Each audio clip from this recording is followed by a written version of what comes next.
Hello guys, seminar hall में Buddha institute of pharmacy के यहाँ पे सेमिनार हो रहा है। इंटरनेशनल कॉन्फ्रेंस यहाँ पे हो रहा है, उसी में हम लोग पार्टिसिपेट किए हैं और वही आगे अभी चलने वाला है 5 मिनट में। और निखिल कुछ बोलो। हम क्या बोले भाई, हमारा यही as well as copy and paste. और सुन यार कुछ प्रेजेंटेशन भी है। हाँ, हम लोग का पोस्टर प्रेजेंटेशन तो है इबोला वायरस पे है। इबोला वायरस, तो कुछ हिस्ट्री ऑफ इबोला वायरस बताइए।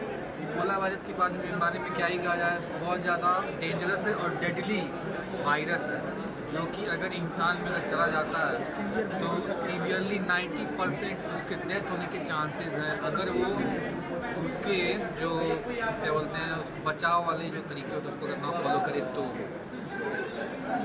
और एक बात और हम बता दे रहे हैं, कोई भी ऐसा पेशेंट हो जिसके अंदर विटामिन ए की कमी हो और उसको इबोला वायरस हो जाए तो मतलब बहुत ज़्यादा चांस है कि उसका डेथ हो सकता है, हार्ट फेलियर या लंग्स फेलियर। और निखिल भाई तुम कुछ बताओ इबोला वायरस के बारे में, कहाँ से उसका उत्पत्ति हुआ? इसका फर्स्ट आउटब्रेक हुआ था आपका सूडान में।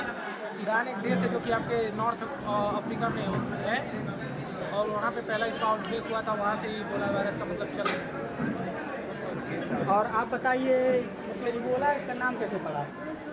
इबोला इसका नाम इसके जो पॉजिटिव एजेंट होते हैं उन सबसे पड़ा था। इबोला एक उसका बैक्टीरिया का नाम है। निखिल बताया है बात सही से। बता रहे हैं, ऐसा नहीं, बहुत है। एक बात और, हम बता जो रहे हैं। इबोला वायरस अगर होता है आप लोग को तो आप लोगों के बॉडी ऑर्गन से ब्लीडिंग होने के 100% चांसेस होते हैं। आपकी जो बॉडी की ओपनिंग होती है, जैसे नाक हो गया, कान हो गया और मुंह से खून निकलने की, ये सब सारी शिकायतें आती हैं मरीजों से। चलिए आगे हम लोग नेशनल कॉन्फ्रेंस होगा और आप लोग को दिखलाएंगे। चलिए भाई लोग आगे दिखलाते हैं।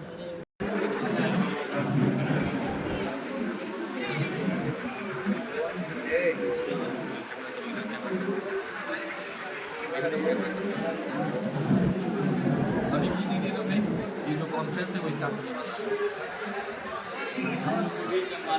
जिसका नाम अमित निषाद है, वो रड़ुआ है।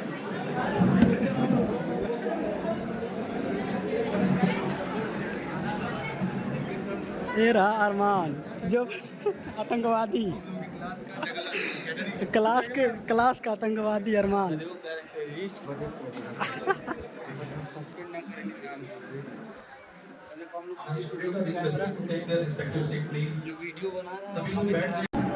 Address the session and in this our college. Now I would like to invite Dr. Pradeep Kumar Srivastava sir on the stage to address the session. Please sir, give a big round of applause for the sir. Thank you.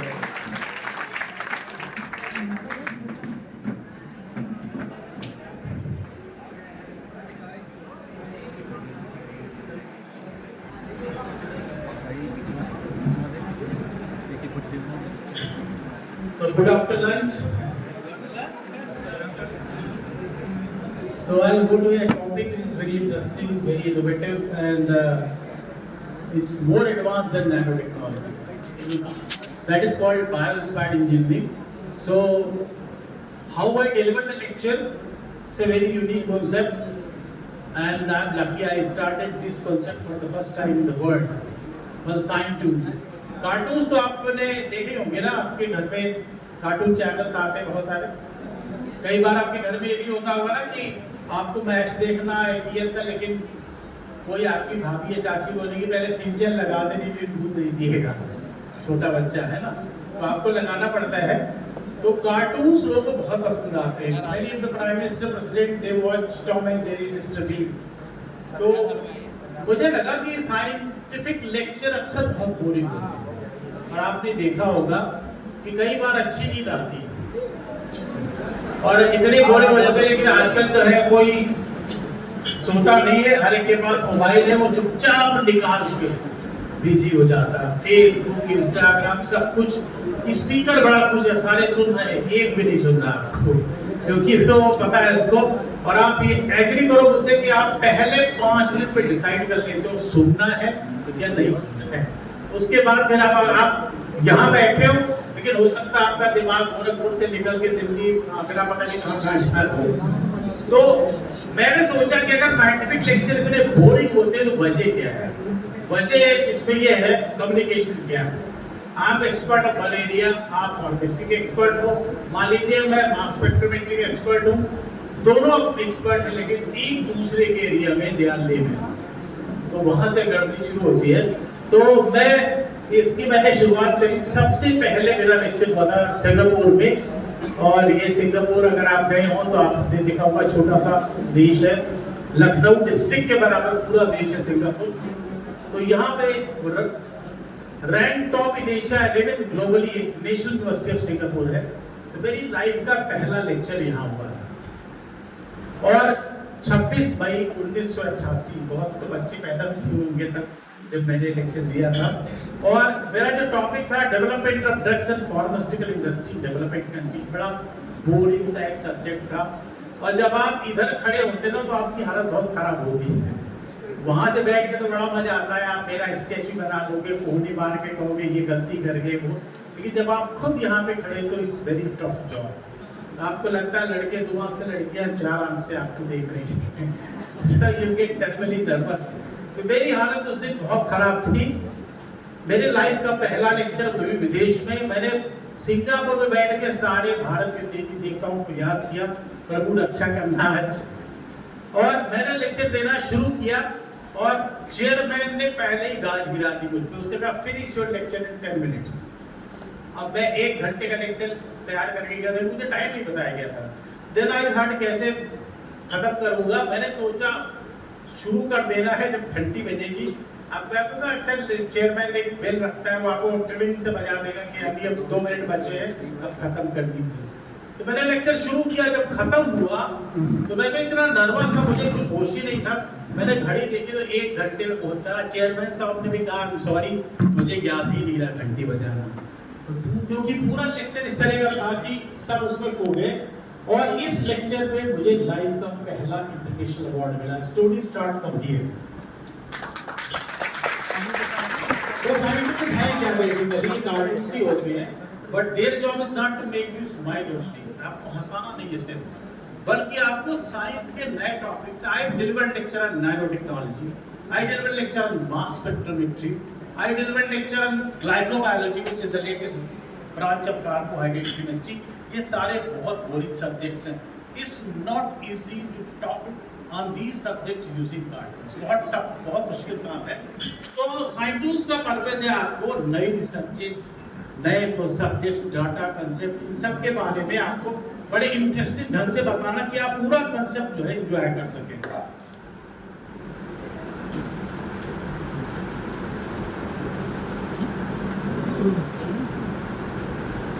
अब मैंने lecture देने शुरू किए। पहला lecture मेरा Singapore में था, जब मैं भारत वापस आया तो मेरा दूसरा लेक्चर था भाभा एटॉमिक सेंटर मुंबई।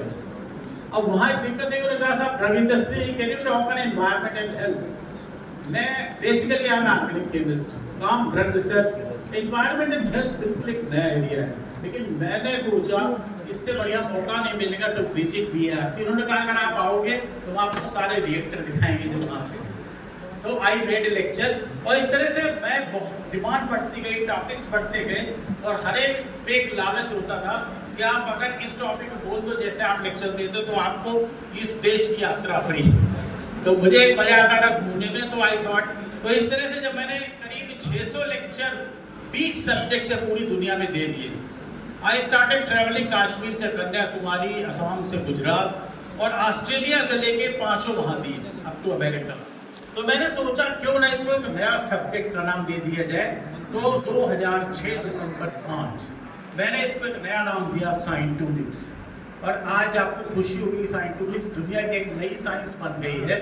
और ये साउथ अफ्रीका में मैंने अनाउंस किया था, पोर्ट एलिजाबेथ, जो आपको दिख रहा है यहाँ पे, गोवा की तरह बिल्कुल सुंदर सा एक एरिया है। तो यहाँ पे मैंने अनाउंस किया, आज बीएड और एमएससी के सिलेबस में आ गया है science in India and abroad also. PhD भी होने लगी है, पहला जो पीएचडी कर रहा है, और खासकर चाइना में they are working very hard on scientific and scientifics, क्योंकि इससे बड़े मजेदार ढंग से आप जो है चीजों को समझ सकते हैं। तो एक नए एरिया पे आपको ले चलते हैं। शायद आपने कभी लेक्चर सुना ना हो, या सुना है आपने इस टॉपिक पे? Have you ever heard? शायद ही सुना हो। तो जैसे अभी जैसे बातचीत चल रही थी तो मेरे बारे में कहा भाई इतने साल से साइंटिस्ट थे, या हम कहेंगे कि भाई आपके डायरेक्टर साहब जो हैं वो 25 साल से यहाँ पे डायरेक्टर है वगैरह वगैरह, या कोई और सीनियर प्रोफेसर आ गए छड़ी बड़ी लेके, तो आपने कहा था 60 साल का एक्सपीरियंस है उनको। वी गेट वेरी हैप्पी, इतना एक्सपीरियंस है। लेकिन एक लेडी थी अमेरिका में, प्रोफेसर जेनाइन बेनस, इनका कहना था नेचर का एक्सपीरियंस है 3.8 बिलियन ईयर्स, यानी हमारी तो जिंदगी भी 100 साल से ज्यादा नहीं है। और एक तरफ आपके सामने नेचर है, जो जब पहला बैक्टीरिया बना था तब से आज तक 3.8 बिलियन ईयर्स बीत चुके हैं। इतने टाइम में नेचर ने बहुत R&D करी है, बहुत रिसर्च करी है। Why not to learn from nature? तो न्यू सब्जेक्ट वाज बॉर्न, और उसका क्या मतलब है? Bio inspired engineering. इसका बेसिक मतलब है कि हम नेचर से सीख के, इंस्पिरेशन लेके, उन नेचर की डिजाइन्स को, कंसेप्ट्स को, टेक्नोलॉजी को, how we can use to solve the human problems. अब एक चींटी अपने भारत का अगर आप उसका देखा जाए जो उसका वजन है, उससे 50 गुना ज्यादा वजन उठा सकती है। क्या आप कर सकते हो ऐसा? मेरा वेट अगर 70 kg मान लो आप, तो 50 गुना तो छोड़ो, आप 10 गुना करते तो कितना हुआ? 10 गुना अगर करते 70 kg को तो 700। और अगर मैंने 700 किलो उठा लिया तो क्या होगा? मैं टूट टाट के स्केलेटन नहीं बिगड़ जाएगा पूरा। और जो है आपके डायरेक्टर साहब पैक करके वाइफ को भेज देंगे, बहुत स्मार्ट बन रहे थे पूरा टूट के बिखर गए। तो आप सोचो कि एक चींटी 50 गुना, अगर आप सोचो कि मैं चींटी की जगह मैं हूं तो क्या 3500 किलो में उठा सकता हूं? Possible. If an ant is doing, तो क्या पावर है उसकी मसल्स में? What are the amino acids involve, what are the proteins involve? अगर हम ये सीख ले जाए चींटी से, तो क्या आप सोच सकते हो can't we produce super humans? आपको लगता है? और यही नहीं, मैं अभी चाइना गया था तो वहां एक जगह 10-12 चाइनीज साइंटिस्ट चींटियां चल रही है रास्ते से, तो इससे आपने देखा होगा कभी लाइन से चींटियां चलती है। मैंने उनसे पूछा इसमें क्या आप रिसर्च कर रहे हैं? उन्होंने कहा वी आर सीइंग कि हम ट्रैफिक कंजेशन को कैसे कंट्रोल करेंगे।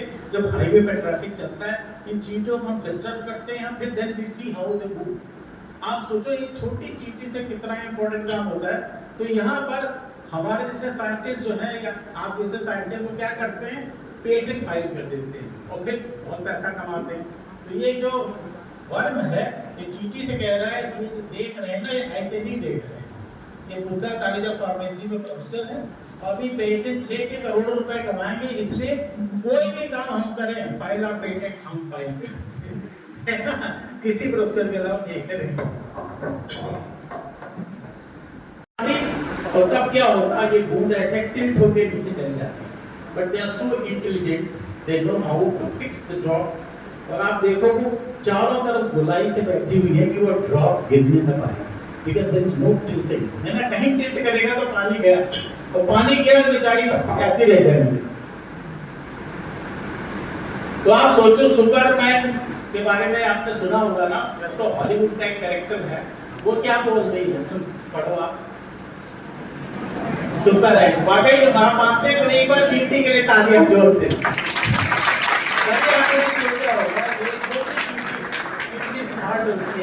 ट्रैफिक कंजेशन से लेके हम कितना सीख रहे हैं तुमसे। अब ये चिड़िया जो है, इसका नाम है किंगफिशर। मैं जब कल वंदे भारत से आ रहा था गोरखपुर, तो ट्रेन की स्पीड डिस्प्ले हो रही थी, तो 110 116 तक। लेकिन ये जो चिड़िया है, इसकी वजह से आज पूरी दुनिया में बुलेट ट्रेन चल रही है। क्योंकि सरप्राइज के ऐसा क्यों हो रहा है? हुआ क्या था, जब पहली बुलेट ट्रेन बनी 1964, दैट वाज इन जापान। उसका नाम था Shinkansen bullet train. Bullet train आपको याद है भारत में आ रही है, कहाँ रन करेगी पहली बुलेट ट्रेन और दूसरी कहाँ रन करेगी? 2 are going to be there. या सर के लिए तालियां। मुंबई टू अहमदाबाद, और दूसरी चलेगी दिल्ली टू अयोध्या टू वाराणसी। तो ये पूरा वो है। तो यहाँ पे क्या हुआ कि जो शिनकानसेन बुलेट ट्रेन बनी, इसकी इनिशियल स्पीड थी अप्रॉक्सीमेटली 300 किलोमीटर पर आवर। और जब इसका ट्रायल रन लिया गया तो इसको 22 टनल से गुजरना था, सुरंगों से गुजरना था। जैसे ही 300 की स्पीड पे ये ट्रेन चली और निकली सुरंग से, ऐसे लगा जैसे बम फट गया।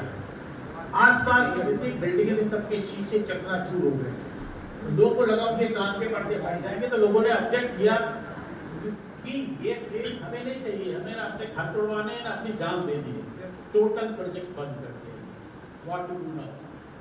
अब कुछ समझ में नहीं आ रहा था। एक दिन एक जापानीज रेलवे इंजीनियर बैठा चिड़ियों को देख रहा था। आपने देखा होगा ना बर्ड वॉचिंग कुछ लोग करते हैं, आपने देखा होगा केवला देव बर्ड सेंचुरी राजस्थान की, लखनऊ में जैसे यहाँ पे गोरखपुर के पास भी बर्ड सेंचुरी कोई कोई जरूर होगी आसपास। तो वहाँ लोगों के शौक होता है चिड़ियों को देखना, उनको वॉच करना। उन्होंने वॉच किया कि ये जो किंग फिशर बर्ड है ये टाइम मारती है, अगर 10 बार तो 10 बार ये मछली को पकड़ लेती है, बिकॉज़ टाइम इज साउंडलेस। लेकिन और दूसरी बात क्या है कि अगर दूसरी कोई चिड़िया पतंग जैसी जिसका चोंच ऐसे होती है तो वाइब्रेशंस आर क्रिएटेड और मछली को भनक लग जाती है, कोई खतरा है हो जाती है। तो she can only catch 50 to 60 times, लेकिन ये 10 में से 10 बार पकड़ लेती। He got an idea and he went to the chief engineer कि sir I have an idea. अब सब बहुत निराश थे, कोई होप नहीं कि बुलेट ट्रेन चल पाएगी दोबारा।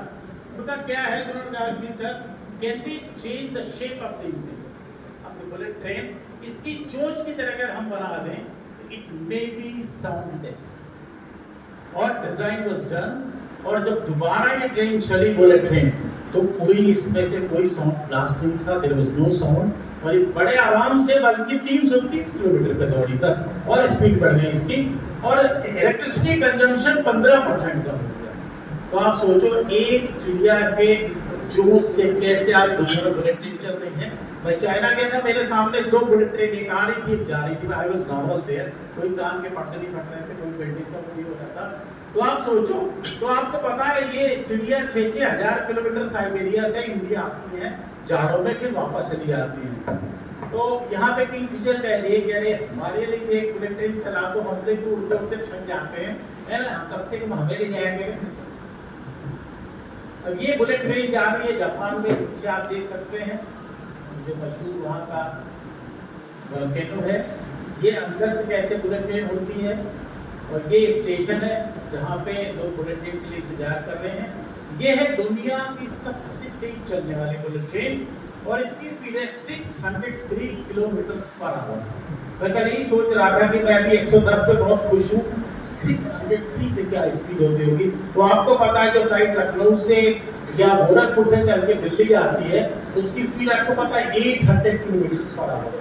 यहाँ एक ट्रेन है जो 603 पे चल रही है, इसका नाम है SC मैगलेव, और ये जो है टोक्यो और नगोया के बीच में चलती है जापान में, and this is the fastest bullet train in the world.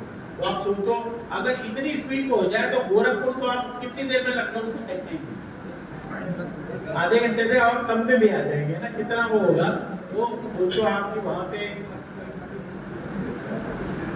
तो ये बुलेट ट्रेन करी। Hi friends, why to travel by here, थोड़ा ही तो फर्क है ना, हैं। Come on enjoy the flight experience with SC maglev. जैसे कल मैंने आपको बताया कि वंदे भारत खाना भी एयरलाइन से अच्छा है, बाकी सब बढ़िया है, तो भाई ट्रैवल बाय ट्रेन होगा। कैसे चलता है, उछल उछल के ना, अगर घर से पास पहुंचना है तो यहाँ से 4-5 बार उछल के पहुंच जाएगा। लेकिन इस मेढक को आप देखिए, ये ट्री फ्रॉग है जो हर किसी पे आ जाता है। ये रहता कहाँ पे, रेन फॉरेस्ट एरिया में, जहाँ पानी बरसता है हमेशा, जैसे अमेज़न के जंगल है, नॉर्थ ईस्ट के जंगल है। आप देखिए चल रहा है,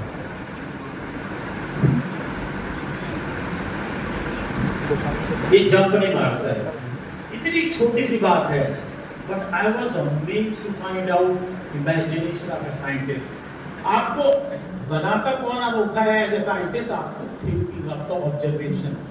तो मुझे चाइना में उस साइंटिस्ट से मिलने का मौका मिला जिसने सिर्फ इतना वॉच किया। अब आप देखो प्रॉब्लम क्या है, आपके घर में आजकल बाथरूम में टॉयलेट्स में आप टाइल्स लगा रहे हैं, है ना, अगर इसमें पानी है तो आपके दादा दादी जी बूढ़े बेचारे 90 साल के हैं, वो गए बाथरूम, फिसल गए, हिप बोन फ्रैक्चर हो गया।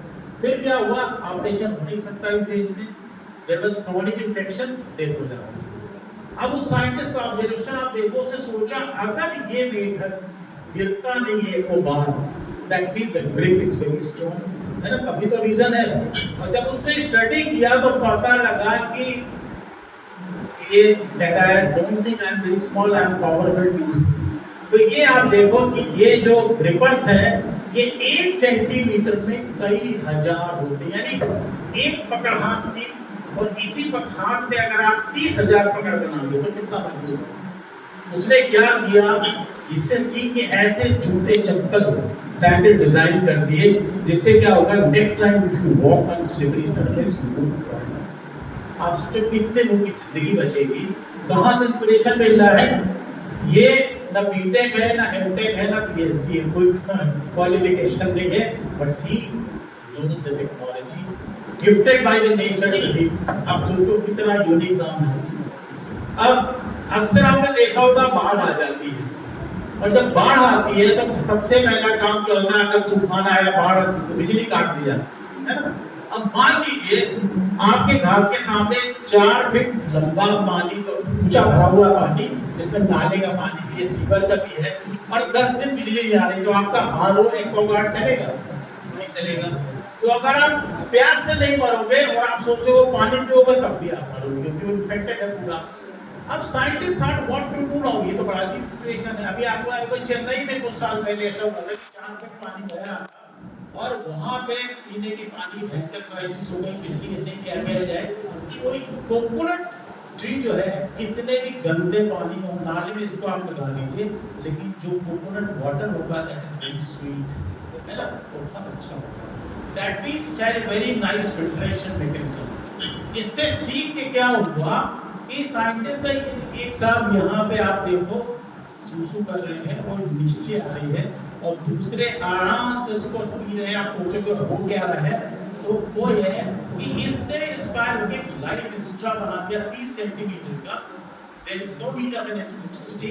आप ऐसे मुंह से लेके जब आप गंदा पानी खींचोगे तो टॉयलेट में करके उस आदमी ने एक्सपेरिमेंट करके दिखा दिया कि आपके मुंह में पानी जाएगा, that will be perfectly pure, no electricity needed, no RO, no Aquaguard. तो आप सोचो ये कितना इंपॉर्टेंट एक काम हुआ, लर्निंग फ्रॉम कोकोनट। आप देखो अगर आपको ज्यादा जरूरत है you can take out this thermos, और आप यहाँ से फिर सब कर सकते हो। ये कैसे कितनी बैक्टीरिया को मारता है। और हाइती, पाकिस्तान, थाईलैंड, खास करके जब इंडोनेशिया में सुनामी आई थी, every time they use this kind of devices जिससे लोगों की जिंदगी बची।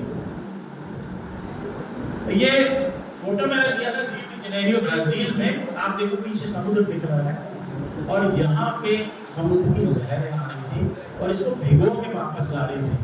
ये क्या है आप बता सकते हैं? सीप या मसल्स बोलते हैं। तो आपने देखा होगा।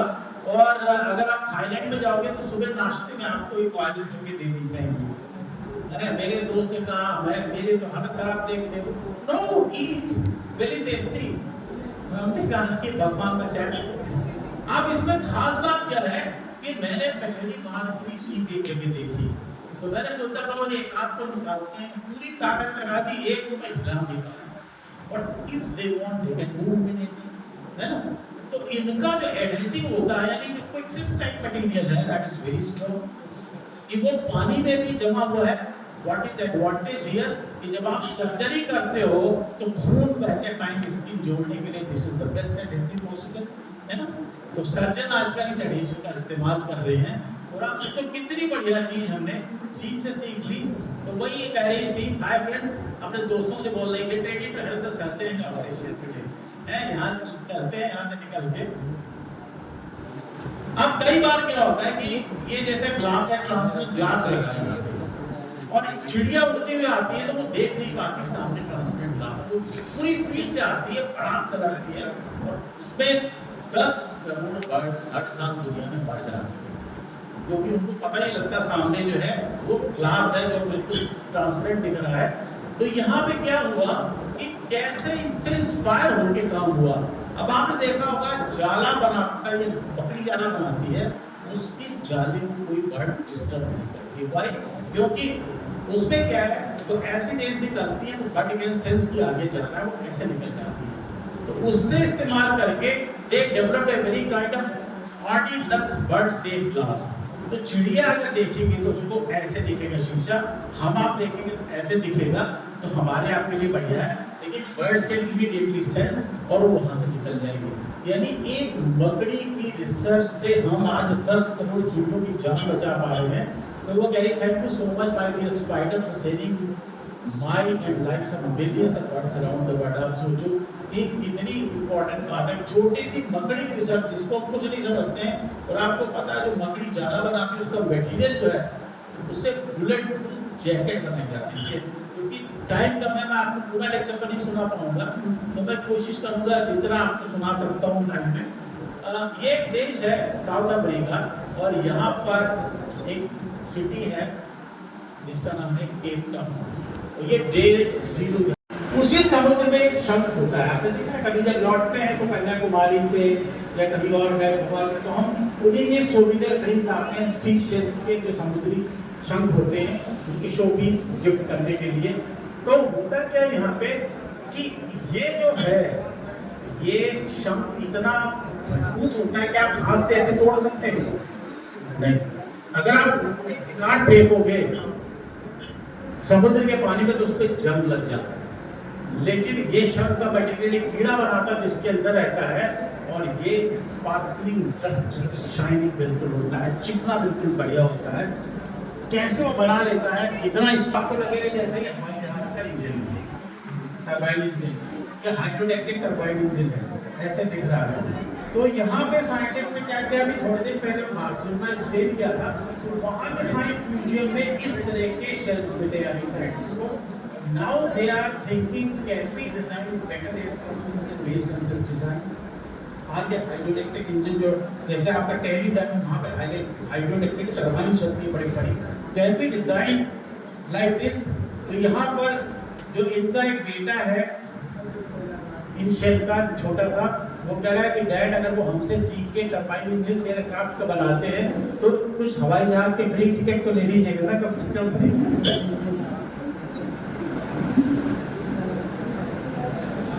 10 मिनट है हमारे पास। तो अब आपने देखा होगा कि आप जब नई गाड़ी खरीद के लाते हैं ना तो आपको एक क्रेज होता है, अड़ोसी पड़ोसी देखने बधाई देने भाई नई कार आ गई है। अब आप रात के 11 बजे आप नई बढ़िया बुलेट मोटरसाइकिल लेके आए, अब आपकी फ्रेंड सामने के घर में रहती है, 12 बजे वो सो गई, अब आपको लगा सारा फ्रेंड्स खत्म हो गया, सुबह आपने सोचा छत के तो खिड़की पे आएगी ना, तो आपने वैक्सपोल की पार्टी हर चीज लेके सुबह सुबह आप पहुंचे कि वहां पे बुलेट को आप बढ़िया साफ करें। तब तक पड़ोस का चिंटू उस पे ABCD पहुंच गया, वो समझ गया, ऐसा लगेगा आपको जैसे दिल पे किसी ने छुरे भोंके होते हैं। तो आपकी हालत क्या होगी? उसकी मम्मी आएगी बेटा बच्चा शैतान, नहीं नहीं आंटी कोई बात नहीं, लेकिन मन में तो हमें मिल जाए चिंटू से अभी है ना। अब आप सोचो अगर आपकी कार पे ऐसा हो जाए तो क्या हुआ। मेरा बेटा अभी तो एक डॉक्टर ने सच्चे है जो छोटा था, उसने वाकई की बदमाशी करी थी, हमारे एक दोस्त से डॉक्टर साहब उससे उसका झगड़ा हो गया, खेलने को मना किया, उसने जाके ABCD वाकई लिख डाली थी उनकी कार पे। दूसरे दिन बड़ा बवाल हुआ और ये कोई समझ नहीं पाया, 10 साल बाद उसने बताया पापा मैंने किया था। तो आप सोचो कि अभी क्या हुआ कि ये कार मैंने देखी कोलोन जर्मनी में, और ये मर्सिडीज ने निकाली है, और इसे क्या किया सिरेमिक नैनो पार्टिकल दी है और इसकी कोटिंग कर दी है। इसमें क्या होगा, मान लीजिए सुबह चिंटू आके ABCD लिख गया, और जब इसको आप धूप में लाओगे द पेंट विल एक्सपायर और पूरा डेट खत्म हो जाए। तो आप सोचो आपका स्क्रैच चला गया, और आप गोरखपुर में जब गाड़ी चलाते हो कार, तो आपको लगता है इधर से कब कौन या ई-रिक्शा मारते, इधर से कौन मारते। शाम को आप जब घर आओगे गाड़ी में अगर डेट नहीं लगा है तो रोज आप भगवान को धन्यवाद दो। तो कैसी टेक्नोलॉजी, तो मैंने हाई बिट्स हवाई दमान प्लेयर जितना जाओ मेरे में ABCD लिखो, कोई टेंशन नहीं है। अब आप देखो कि ये है एक ऐसी मछली जो जब इसको चाहिए, ये यहाँ पे इसकी ग्रिपिंग है, ये किसी फिश से चिपक जाती है, आराम से अपना टहल लेके शिव जहाँ घूमने चली गई, पता लगा गोवा से त्रिवेंद्र पहुंच गए। तो साइंटिस्ट ने देखा कि ये जो पूरा स्ट्रक्चर है it's a very special design, और इस तरह से उन्होंने वो चीजें डिजाइन कर दी जिन्होंने वाकई हमें शिप जैसी मशीनरी में फैमिली के टाइम में लगा दी। तो their grip is very strong. तो आप सोचो कि कितनी बढ़िया चीज है। वो कह रही शेमान these humans they copy everything from us and then make failures without sharing even one। हमको एक रुपए का बिल नहीं देते हैं, पानी की क्राइसिस आप देखो, ये गुजरात है, गुजरात में पानी की कमी का सीन आप देखो, ये महाराष्ट्र है। यहाँ पे जो लेडीज जा रही है, इनका पैर फिसल जाए तो multiple fracture to death, anything can happen. अब आप सोचो कि ये जो पूरा दिल्ली पानी की क्राइसिस, गर्मी आ रही है, पुलियां चल जाती है दिल्ली में, ये लाटूर में पानी ट्रेनों से भेजा गया महाराष्ट्र में, और आज 200 करोड़ लोग दुनिया के, 2 बिलियन पीपुल, 60 देशों के, वो पीने के पानी के लिए रोज तरसते हैं, पीने का शुद्ध पानी मिल जाए। ये आंकड़ा पहुंचेगा 2050 में 700 करोड़ आदमी आज की आबादी के लगभग बराबर। उसका रीजन क्या है? ग्राउंड वाटर बड़ी तेजी से नीचे जा रहा है, हम पानी निकाल रहे हैं, उतना पानी नीचे भी जा रहा है।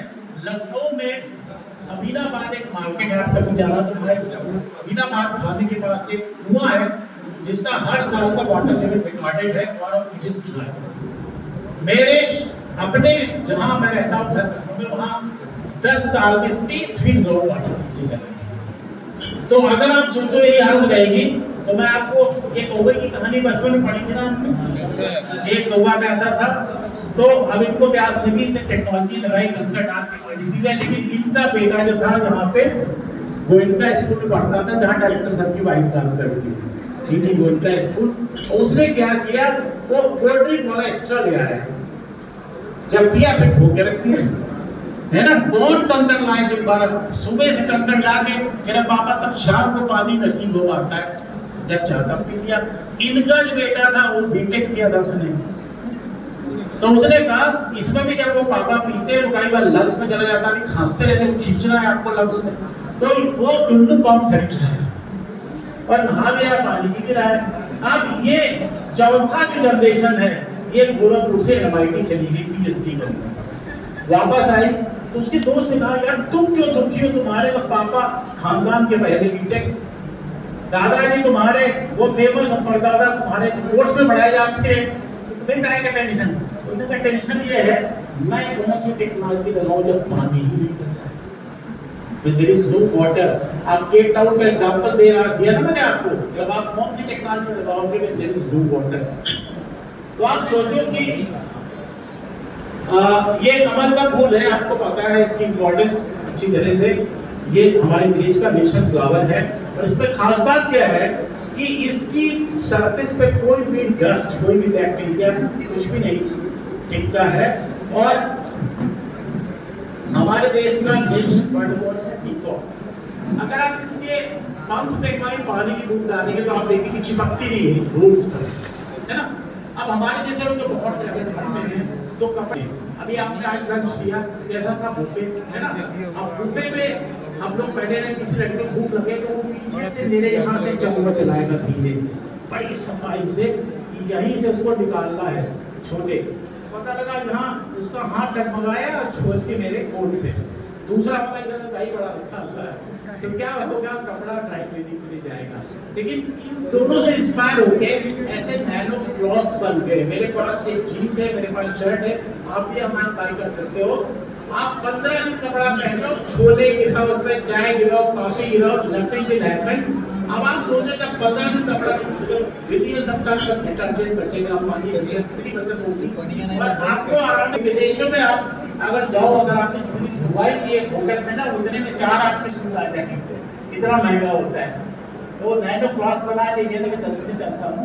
और आजकल दिवाली के टाइम में भी आपको याद होगा, थोड़े दिन पहले हमने अपने घर की सफाई बुनाई कराई थी, और एक ऐड आता है धूल को दीवारों पे टेक्नोलॉजी ऐसा, है ना, वो भी इसी से इंस्पायर्ड है, कमल के फूल से।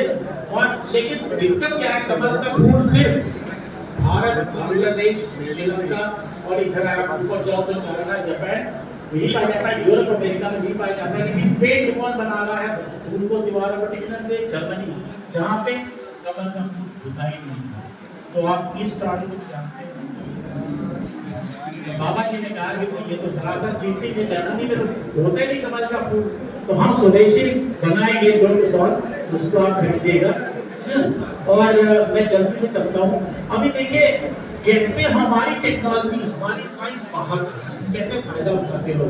हांगकांग का इंटरनेशनल एयरपोर्ट, आप जब ऑस्ट्रेलिया जाके देखिए, इंडिया का प्लेन खड़ा हुआ है यहाँ पे, तो यहाँ पे क्या है, ये इतना बड़ा एयरपोर्ट है कि इमिग्रेशन के लिए उतर के आपको ट्रेन पकड़नी पड़ती है।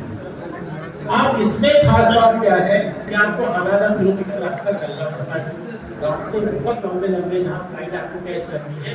इसने क्या किया, भारत से सीखा कि भारत के जितने भी महल होते हैं उनमें हर कमरे में रोशनी होती है ना। हर कमरा गर्मी में कौन सा कमरा यूज करेंगे, जाड़े में कौन यूज करेंगे, अलग होता है डायरेक्शन टू सन। तो यहाँ पे क्या है कि नेचुरल लाइट आती है ऐसे वी शेप और वो इधर रिफ्लेक्ट करके जा रही, इधर रिफ्लेक्ट करके जा रही। और इस एयरपोर्ट पे कोई भी एलईडी देखिए आप पूरे में कहीं कोई ट्यूबलाइट नहीं है, कोई एलईडी नहीं है, कोई लाइट नहीं है। इस वी फिल्टर जहाँ से ये रिफ्लेक्ट करता है और इस तरह से हम लोग भारत से सीख के करोड़ों रुपए की बिजली बचाते हैं। हम क्यों नहीं कॉपी करते ये सारी चीजें? मैं हम लोग एयरपोर्ट पे बैठा था तो एक लड़की मुझसे एयरपोर्ट के बारे में मेरा एक दो ढंग ये है, उसने कहा साहब मुझे खुद नहीं पता मेरे एयरपोर्ट में इतनी अच्छाइयाँ है। वो गई बहुत सारी गिफ्ट लेके आई एयरलाइंस की तरफ से कि आपके लिए है।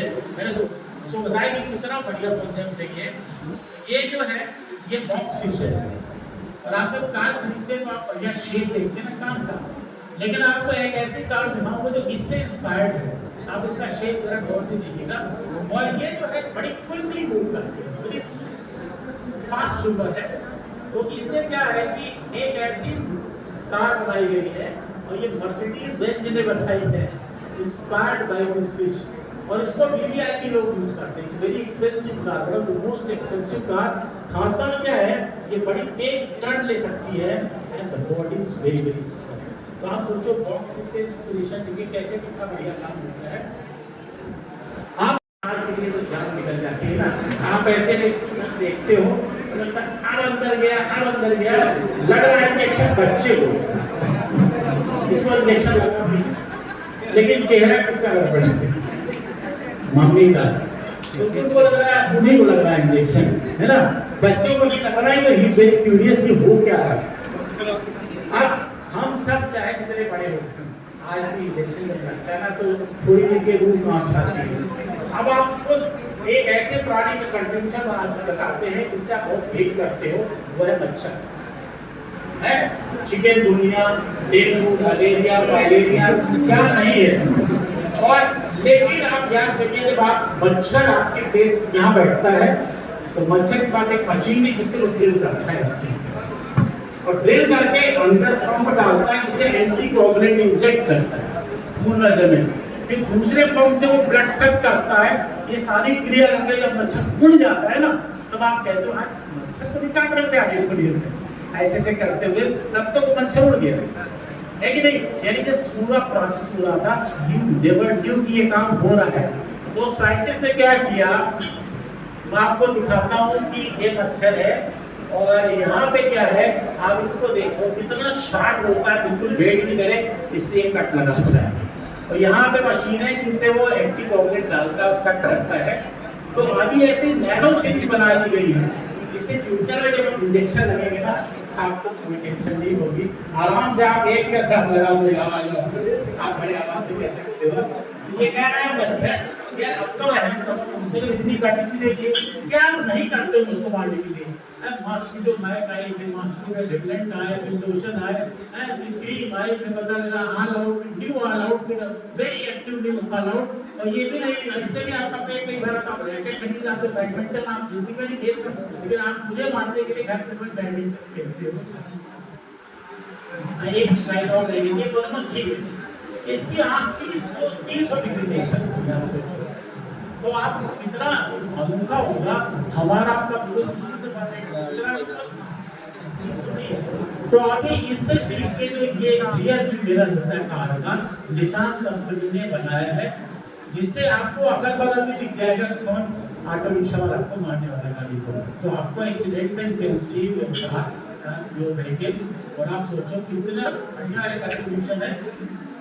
यहीं पे मैं एंड करूंगा, जल्दी से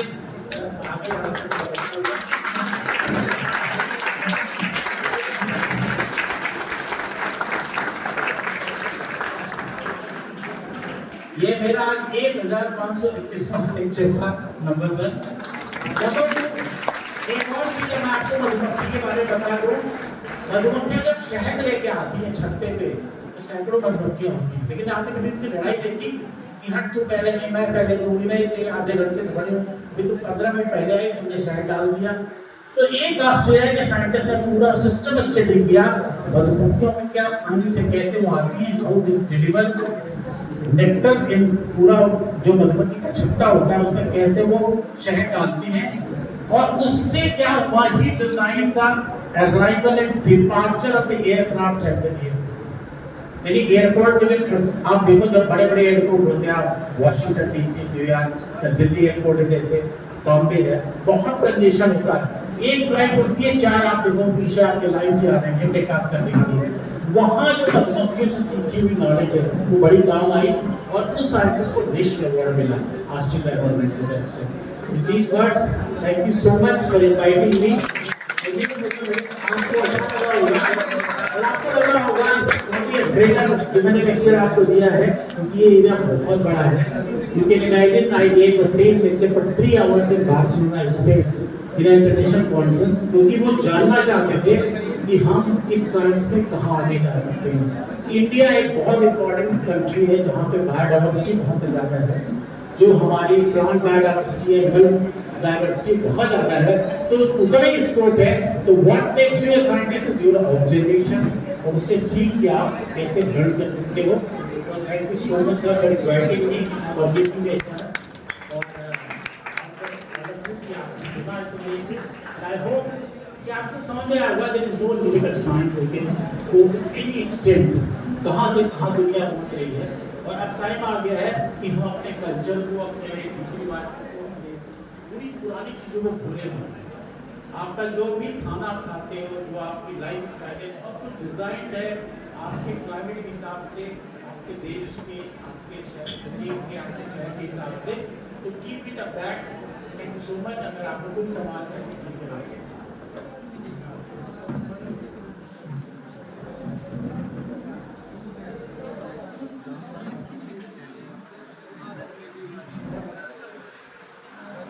तो कॉन्फ्रेंस खत्म हो चुका है,